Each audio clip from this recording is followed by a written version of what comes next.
Hello, everybody out there, and welcome to another episode of the Talk That Talk Show with me, Barry Holmes. We are here for our 213th episode of the Talk That Talk Show, and I just can't believe it. I was talking with my aunt before I got on air, and I was like, do you know what episode it is? And we were both convinced it was episode 211, and sure enough, today is episode 213, and I think that it's funny because, sometimes, you get through, going through the motions and going through the process, but it's just so hard to realize that we have went through this routine 213 times, man. And I still get the fire and the passion and the desire to go out here, just like having a student on here, Danny, who's tuned in right away. We got Ish, who says we early today, talk that talk. So I knew some people would appreciate coming on a little bit early. And then we got Frank Lons, who says come to Brownstone. Frank Lons, I might have to take you up on that. Who knows? We'll see how this goes at the end of the show. And a big shout out to my boy CJ, tuned in on our Facebook live stream. But before we start out the show, we all know what day it is. It's Father's Day. I've seen it all across the timeline. I think that from looking at the Facebook, it kind of I had to look at myself and be like, damn, I'm getting old, man. Because all the homies that, were chugging beers and all the people we were skipping class with in college are now fathers, And I think that it's good to see some of the people that are fathers, like big shout out to my boy Reese, big shout out to my boy Say, all these people that are consistently being, fathers, because I know from experience what some of my friends have felt like living life without their father in the picture, So I think oftentimes the responsibility that it takes to be a father oftentimes gets overlooked. Plenty of times they're out, and like I said, the most person that's depended on a lot of the times, and a lot of those times sometimes they go unthanked, but without our fathers, a lot of us wouldn't be who we are. I mean, I joke all the time and say that my dad is a super gasser, which he is. Not me. But, had he not been a super gasser, I might not have won, class clown in high school. I wouldn't have got my humor that people say I'm so funny for, right? So, our fathers are, representation. We're a reflection of them. And I'm just happy to say I got one of the best dads in the world, man. Part of the reason why I love baseball is because my dad had me out there playing baseball at a young age. Part of my passion for the Knicks, I was watching the Knicks games on his knee, back in the chair, back at when, remember Allen Houston making the shot and I'm getting flipped over the couch because we were just so excited, Some of my best memories were that, man. And then, we had some other great memories where my dad, just being a super gasser where, he told this one kid that was practicing every day and practicing with him. And he goes to the guy and he goes, man, I just wish you were, I thought you'd be better by now. But, that's just my dad, man. He's just a gasser, And I think that's kind of like what, all of our dads are. Is just in a way they just are in our life to just gas it up a little bit. There'll be times we'll be at Doc's house and her dad is, hey, I know my daughter's back to normal because her green room is all dirty. It's all over the place, And he just loves messing with her, So it's like our relationships we have with our father, whether you're a girl, whether you're a guy, it's important to have that father figure in your life, And for me, my father has represented stability and also, personality-wise. There's a lot of people that if you met them, they're just a bump on the log. You wouldn't remember their name. But I promise you, everyone that's met us always remembers our names. And that just comes from how we represent ourselves and the core values that we have within ourselves. So, I'm not someone that you're going to forget my name. My father's definitely not. And I get all of that from him, man. So, I just would like to say to my father, Happy Father's Day. I set up the stage for him today so he wouldn't have to do that. We took him got him tickets to the Mets game. My brother took him to a golf outing this morning. So, we just tried to make my father feel nice and, as special as possible. But, that's what it's all about, man. So if you haven't done so already, give your father a call. Try and, make something special for him because, without our fathers, we really wouldn't be here. You know what I'm saying? And I think that's definitely a good segue because part of the thing that my father instilled in me was very good decision making. And I think that, we've kind of slammed some of these athletes before about the certain decision making that they've made. And unfortunately, we have one of the great coaches, actually one of my favorite coaches, that actually had to step down, and that's the great Bob Huggins at West Virginia. He actually coined it Press Virginia because, like Rick Pitino, he's one of the few coaches that had those guys pressing from the time you inbound the ball to the end of the game. And unfortunately, he had to step down due to the recent DUI charge that, he had. But the guy had an illustrious career. But the ultimate theme that I want to say here is that the decisions that we make ultimately have devastating consequences. And sometimes we get a second chance, but most times we don't.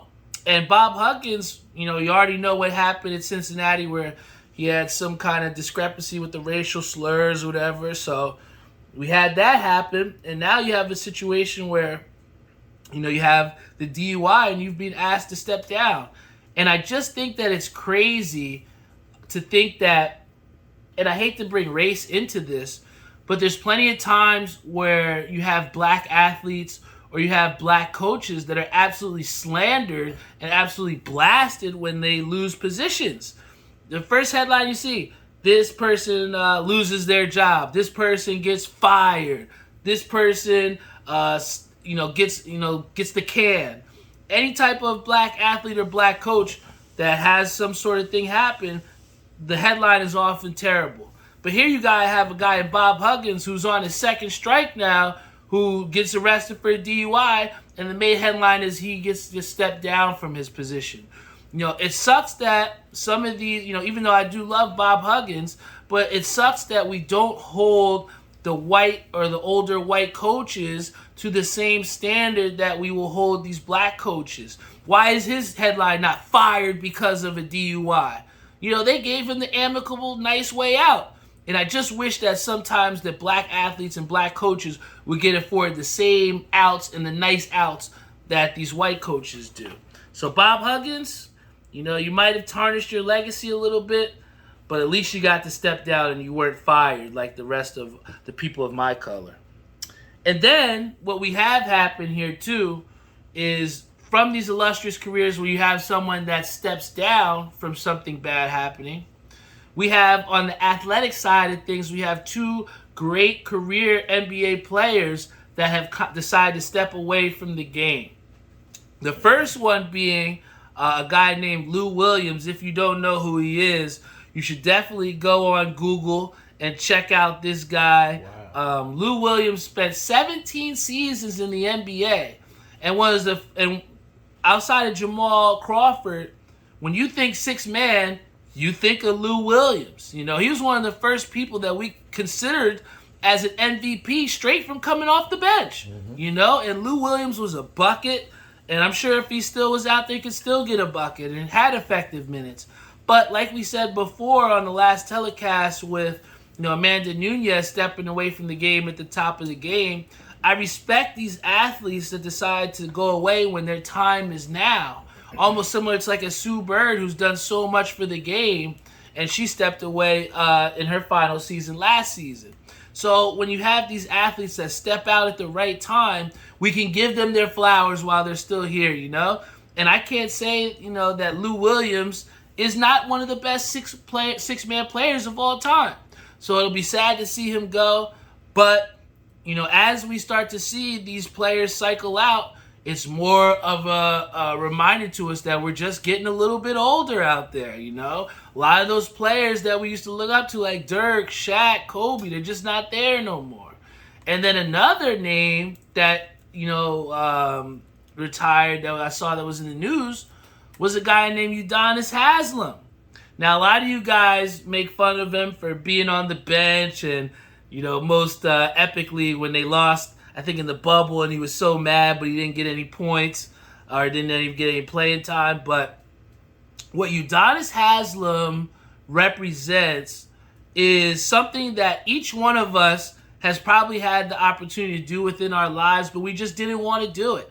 I know so many times, for me, part of the reason why I stepped away from playing basketball was because I was just tired of putting in the work and just not getting the results from it, And unfortunately, that was my route. And, for a lot of other people, when they don't have those results, they have to come to a crossroads. And for a guy like Udonis Haslem, who had his time, who put in considerable minutes to win a championship back then, but decides to take a selfless role to where you might not play for 82 games. You might not play, but you're still an integral part of this franchise. And that's how selfless Udonis Haslem was that he was okay not playing minutes for many, many years now, it seems like. It seems like for the last 6-7 years, he hasn't played significant minutes. But if you ask anybody, you read the quote from Max Strus about how undrafted players, how difficult it is for them to get to that stage and then to have success. And you have a guy in Udonis Haslem who has been coined the mayor of Miami. That's a big time thing to be dubbed, And I think for a lot of people, they wouldn't, if they had that opportunity, they wouldn't sit the bench. They wouldn't accept that role. Look at Carmelo Anthony. He wouldn't accept his role as a bench player until he really had to. But, this was a guy who just embraced it. And, I'm just happy for him because not too many people get to say that they played 20 years in the NBA. You got LeBron who's done it. But I just think it's very impressive. And I think that for a person that's as selfless as he is, he deserves all the credit in the world. And I also would like to kind of piggyback off that with another thing that I saw in the news. And I saw this about a guy named David Freese. Now, for a lot of you guys that don't know who David Freese is, he was a really, really decent, and I say the word decent, player for the St. Louis Cardinals. He had a historic run in the playoffs where he just got really hot and just had a couple really major hits to get those St. Louis Cardinals to win that World Series that year.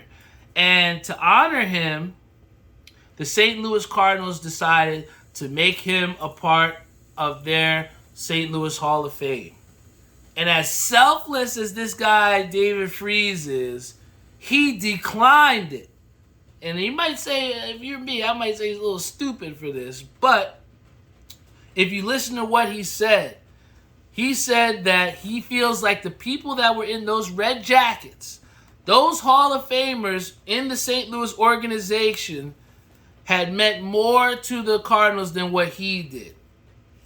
And like I said before, he was a very decent player. But would you put him up at the caliber of some of the highest tier Cardinals? I don't know. I don't know if we can put him up there with Ozzie Smith. You know what I'm saying? But to say that David Freese does not deserve to be a part of the franchise history, that's what I think that the Cardinals were trying to do in honoring him. Saying that, hey, you might not have had the best career, but we had one of our biggest years in franchise based off of your back, based off what you did in the playoffs. So I think that a lot of times David Freese represents the small population and the small percentage of people that when they have the shine, that really just defer from it. Look at Joker. Joker lost his MVP trophy because it just didn't matter that much to him. He just wanted to win with his team. And I think that, for a lot of guys, or not for a lot of guys, for a small percentage of guys, these individual accolades, it just doesn't entice them. we were talking about my boy Lenny, and Lenny was at States and had two, not his best sets. He didn't shoot well in singles. He didn't shoot his best in doubles. But when it came down to the team event, this guy was lights out because he was a guy that was enticed or was motivated by the team effort things. And that's what I think you have with David Freese here. He is just happy in the fact that he helped the St. Louis Cardinals win a championship, and that's just okay with him. He doesn't want the individual accolades or doesn't think that he deserves to be held to the highest standard as some of these other great Cardinals. And although I do get him on that, and he's very admirable and very selfless, if that was me, you'd be giving me that red jacket, baby. Yes, sir. Yes, sir. But I bring up another point here, and I'm going to bring this back to the NBA, because I'll tell you this. I never thought I would see the day we'd be talking about potentially Zion Williamson getting traded. Maybe he's too busy spitting in girls' mouths. I don't know. But ultimately, what we've seen from Zion Williamson is a lack of availability. And I think that that's where we're going to have a hard time seeing Zion Williamson foster some sort of great trade.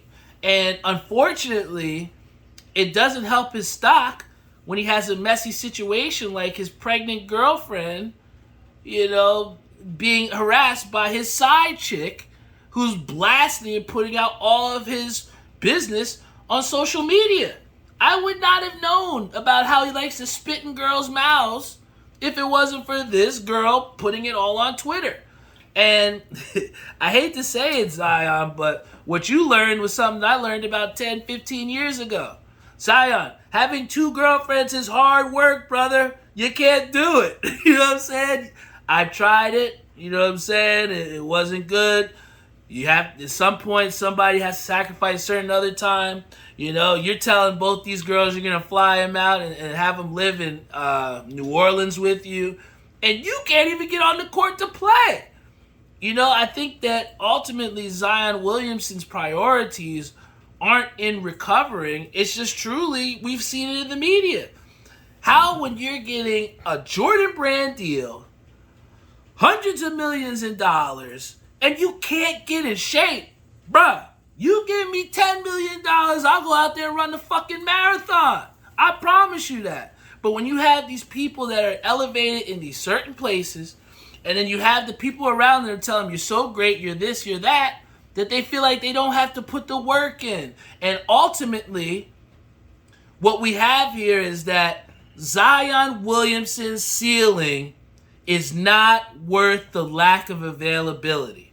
And that's just where we are right now. There was a point in time where people were saying that the Knicks should have had that first pick. And can you imagine if the New York Knickerbockers had Zion Williamson? We would have probably never even made the playoffs yet. So we certainly dodged a bullet that draft. Yep. But all I'm saying to you is this. Zion Williamson has had the great fall. The great fall. We were just talking about how, he was a all-star a couple years ago when he was healthy. But the guy just can't stay healthy. He can't be available.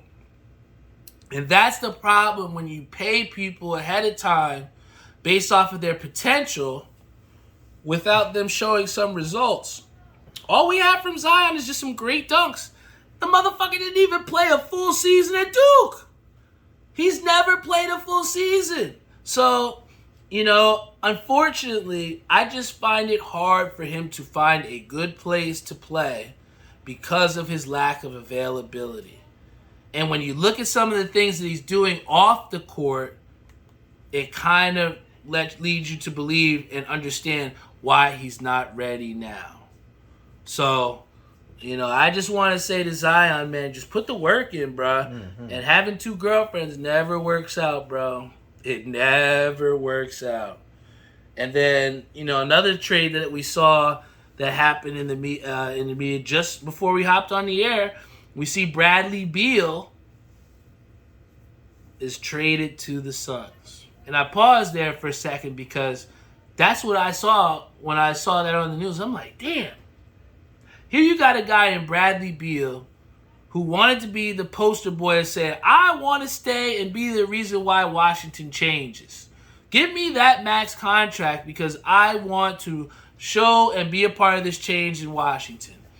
And how quickly the tides change when things start to get really hard, And that's why I think we really have to respect guys like a Dirk Nowitzki, like a Kobe Bryant. These guys just stayed on one team for their entire careers. A Udonis Haslem. You know what I'm saying? These guys stayed for their entire lengthened careers and never quit. You know what I'm saying? I just think that it's just very difficult to believe in the Suns, even when adding a Bradley Beal, because it's just something about Devin Booker. He's a great regular season player, but I just don't see him as I just don't see the Suns as a threat with Bradley Beal. I mean, are they going to sell tickets? Yes. But like Ish says, I have no faith in the Suns. They have no bench and no bread to sign more players. And like Jeff said, for peanuts. It's true. Because when you look at the Denver Nuggets, the reason why they won that championship is because of how deep they were. You got a guy in Christian Braun or whatever who's just going out there balling. Bruce Brown, balling. You can't beat Denver unless you have a deep enough team. Yep. And they had so many buys that they could throw at you, whether it was Uncle Jeff Green or whether it was Aaron Gordon. And then not to mention your 2-star caliber players and Jamal Murray and Joker were just so locked in, right? So I don't see that in the Suns. How can you have a guy in Bradley Beal and expect him to be the guy to take you to the promised land when this dude hasn't done that shit himself in the playoffs? He's just going to miraculously turn into Magic Johnson? It ain't happening, bro. So I like the deal. I think it will help them sell a little bit more tickets in Phoenix. Will they win a couple more games? Yes. But they just have not proven anything to me yet. What we've seen on paper is completely different. Because if you looked on paper, the Bucks would have been in the championship, and they didn't even make it out of the first round. So regardless of who you have, regardless of the moves that you make in the offseason, you still got to tip them up and shoot buckets. So let's just see what the Suns do from there.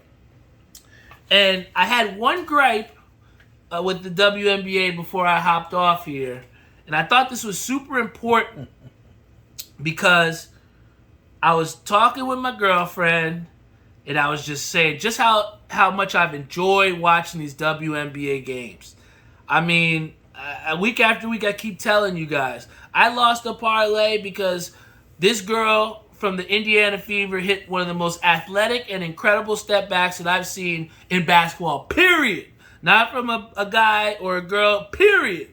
This girl had the cojones of a Kobe Bryant, and she came out there and she flushed it, And I think that, the excitement that I've gotten from watching WNBA games has led me to think, you know what? I think I might rock a jersey. I think I want to rock a WNBA jersey. And the problem is, when you go to look up a WNBA jersey, the only sizes that they have are in women's jerseys. I applaud the hell out of the WNBA because this is the first time in my entire life I can remember that games are on CBS. This is one of the first times I can ever remember a game is on. I think we had it on ESPN as well too, all the major networks are streaming these WNBA games. All of the WNBA games that are happening, you're having 4 and 5 games at a time, right? So you're getting the exposure. I am watching more games because the WNBA has exposed more to me.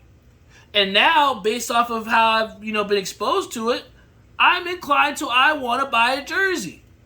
And if I don't have a possibility, or you're not giving me the accessibility to buy a WNBA jersey, how can you build this league when most of the people that watch sports is male predominant? And I know the WNBA is a women's sport, and you're trying to get more women to watch the game. You're trying to get more women out there. But if you look in those stands, there's a considerable amount of males that are watching those games. And for me, somebody who's a new WNBA fan that wants to get into it and wants to promote and wants to, help people to bring light to the girls' basketball sport and say, hey, we should be watching this shit. But I don't have the opportunity to buy a jersey, and I think that's somewhere where the WNBA needs to make a change and prioritize, buying some of these jerseys. My only option is to personalize a jersey, which is way more, when all I want to do is support a Brianna Stewart or a Jewel Lloyd or a Sabrina Ionescu. I want to support these girls, but I don't have the opportunity to. So that's why I think the one thing that the WNBA is missing is being able to cater and to allow those male fans that are starting to get with the WNBA. I think you got to give them the opportunity, the accessibility to support you. Can I get a girl's hoodie? You know that orange hoodie, the WNBA hoodie, was got the girl going like this? I can only get a girl's one. I don't want to wear a girl's hoodie. I want a male's hoodie. So, WNBA, please give us some male options to support you. I want to rock a Seattle Storm Jewel Lloyd jersey. I want to rock a Sabrina Ionescu New York Liberty jersey. Give me a chance, WNBA. And then finally, I had the great opportunity of watching the Subway Series with my girlfriend. She's a Yankees fan. I'm a Mets fan. All growing up, my only opportunity of watching the Subway Series was on TV. And I just am so appreciative to be at a point now where I can afford to go to a Subway Series game. I'm so appreciative of the fact that I have someone that wants to go to a Subway Series game with me and that enjoys spending time with me. I truly am a very blessed individual, and the Subway Series is something that I suggest any Mets fan or Yankee fan take a chance out and go to it. Because the energy in that stadium was absolutely electric. I mean, when you're going up for a second, when you're at the second strike and you're going for that strikeout, I mean, the whole place was going nuts. Anytime the Yankees did something, their fans were going crazy. And then we start going, Yankees suck, right back at them. And it just seemed like, and I even said this to my girlfriend, where a lot of times where you're in other places and you're cheering against another team, you might not want to hear that other team cheering. Like if I'm at a Mets Cardinals game and I hear the Cardinals fans cheer, I'm like, what are they cheering for? They're the dummies? Get out of here. But when it was Mets Yankees, I almost welcomed the Yankee chants because it was a whole different atmosphere to have all of New York just in this one place. It almost felt like a World Series game, to where we're all in tune and all trying to watch this one game. So, I love the Subway Series. It's split 1-1. Hopefully, I won't have all my energy lost when we fly back from Vegas. And maybe I'll be able to go watch their the second parts of the Subway Series in Yankee Stadium. But we'll see how things go, man. But if I were you, and if you were a Mets fan or a Yankees fan, go try and see a Subway Series before you exit this earth. And I promise you, you won't regret it. And then finally, I like to end these shows for those who have never listened to it. This is your first episode at 213. Boy, you in for a ride, because this ride ain't closing anytime soon, baby. But if I wanted to give you any type of advice, I try to just leave the episode with one little segment or something that I've kind of like latched onto for the week. And one of the things I always tell Doc is that you can't assume that you have people's support all the time. And I think when we draw that phrase out a little bit, the one thing that I've kind of embodied with that is that not everybody is going to want to see you win. There's going to be people out there that are rooting for you to lose. There's going to be people out there that when you have something go wrong, they're going to be happy. They're going to smile, And I think that for genuine people, or for people that are truly just positive and that live righteously in the right way, it may seem like a crazy thing to fathom, because when all of your friends have something positive go on, or when something positive happens in someone's life that you're involved with, you're just as happy for them. But out there, I'm telling you, there are going to be people out there that don't view that the same way, and that are praying for your downfall, and are looking for you to fail. And, the thing that I just say that to say is that, you just have to identify why you're doing the things that you do. If you're out here looking for other people's approval, if you're doing things looking to get a pat on the back, it's not going to happen, It's just not. There's a lot of people out here that are looking for that pat on the back, and they're looking for that validation from people. And ultimately, when you're doing things and when you're goal setting and when you're trying to achieve these goals, you have to be the sole proprietor. You have to be the one person that you're doing this shit for. Because if you're doing it for yourself and you have that self-motivation and you yourself can give that validation towards what you're building towards, that's all you need. So, for those people out there that are rooting for you to lose and that are waiting for you to fail, there are some people out here, guys, that are waiting for me not to have an episode this week, just so they can see me and say, hey, Barry, you didn't have an episode this week, right? What happened, bro?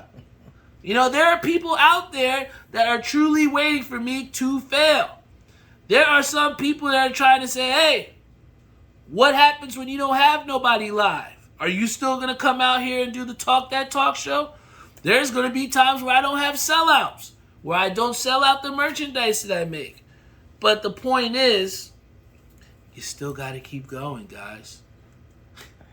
It's that simple. You just got to find a way. You have to keep pushing. You got to keep striving. Because the one day you stop, that next person behind you is still grinding. They're still pedaling. They're still pushing. Their race isn't done yet. So until I hit that box and I'm 6 feet under, I'm going to keep pushing. I'm going to keep grinding, man. And if you're not with me and you're not trying to believe in me, you don't think that I'm doing this for the right intentions, you're entitled to your opinion, but I'm going to continue to do what I do. Because I have a gang of people out there, whether you're on Facebook, Instagram, YouTube, Spotify, Google Podcasts, Apple Podcasts, iHeartRadio, Stitcher, you name it. Mm-hmm. We're on all these streaming platforms.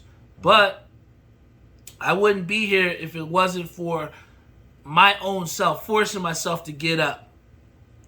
Going while me and my girlfriend are on a walk, having an idea in my head pop up, and I'm like, oh shit. I gotta write this on my phone so I don't forget this for the episode later. I'm gonna continue to do what I do. Just like Ish says here, man. The people that have their support, you guys are a huge reason why I can get up and why I am motivated to come out here each and every week. So yes, I do this for myself, and yes, I do motivate myself. But if I didn't have you guys out there to believe in me and to give me the responsibility to entertain you every week, then I wouldn't be so diligent to come out here, right? So this 213, it would not be possible if it wasn't for you guys every week tuning in, whether it's early, whether it's late. You guys are always looking forward to this podcast, and that's why I feel like I have the greatest responsibility in the world. So I love you all. Thank you so much for rocking out with me. Thank you so much for believing me. Happy Father's Day to all those fathers out there. You guys are the big people to why this world goes round. A lot of things that you guys do go unthanked and unnoticed. But, for all the dads out there, I appreciate you guys, man. And to my father, I appreciate you. Still going to try to kick your dick in on Tuesday if we bowl you. That's all I ask. But that's what it's all about, man. I mean, I have a great relationship with my pops. Part of that fire and desire and that competitive spirit that I get, it comes from him. And one of the greatest moments that we've had was seeing him for the first time shooting his 300, and then just seeing everybody like a Mush and like an Idris and all these big name bowlers just coming up to him in awe. Because he had a 300 at the highest stage and he just gasses it. Oh oh, what did I do? I'm just stretching like this. And that's just my dad, so I know what my dad means to me. So I just hope for all those other dads out there, I hope your sons or daughters helped you to feel as special as I tried to make my father feel.